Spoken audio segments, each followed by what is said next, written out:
This year, we've been using Sonlight curriculum. Next year, we won't be. Why is that? Let's talk about it. First, let's talk about what we loved about Sonlight. And of course, you probably already guessed it, it's the books. Sonlight is a literature-based curriculum, and they have some of the best book lists out there, hands down. We have gotten into so many books that we would have never otherwise picked up and absolutely fallen in love with the characters, the story, the plot, and the lessons to be learned there. We've also loved all the time we've gotten to spend together as we pore over this literature. I love the way that the literature and the history are lined up so that as we are reading about different historical events as a family, my kids are then being assigned readers that correlate with those time periods in history. It's really helped the learning come alive. They also have fantastic guides that walk you through different comprehension questions you can ask your child, so you as a parent don't have to read every piece of literature your child is assigned, and you can still get a great synopsis of the story and have questions to ask to make sure they're fully understanding what they're reading. So if we loved all of these things, why are we not continuing it next year? There's a couple of reasons, so let's dive into those. With this curriculum, you get history, Bible, and literature all together in one, making it a great deal and a place to have everything all in one space. However, we chose to forego several different components of these guides. We didn't do the Bible because we already had other Bible curriculum we were utilizing. We did use the history and the literature components, but there were pieces of it that we didn't utilize. There's nothing wrong with that. That's how you customize your homeschool learning experience to you and your family's needs.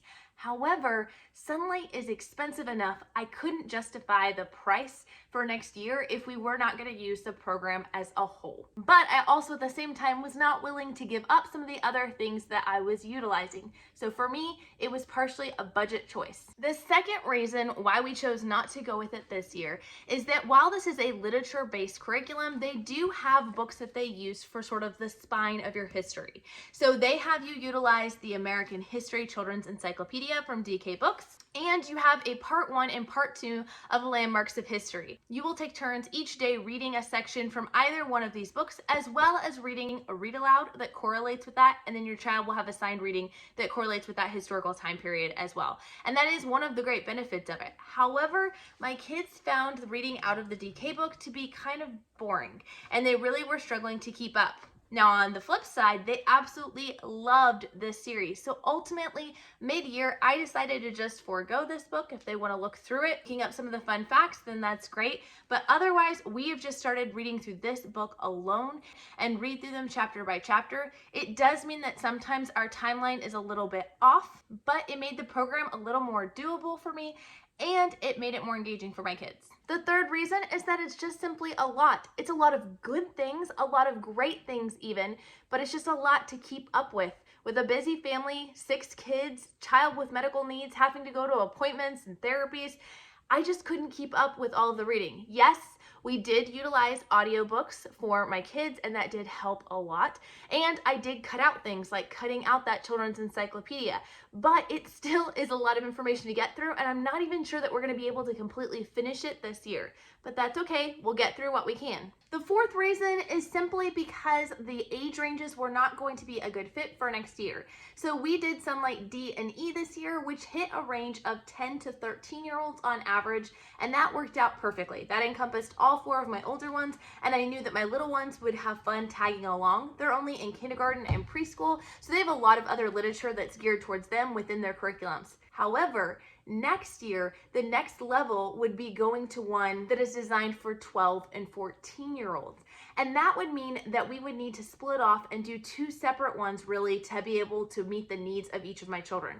Because I do have a daughter who is 10, and even though some 10-year-olds would be able to fully follow along with a 12 to 14-year-old curriculum, she is not one of those kids. I was already struggling doing 1 level of Sonlight. I couldn't imagine doing 2. Honestly, my overall opinion is I love Sonlight.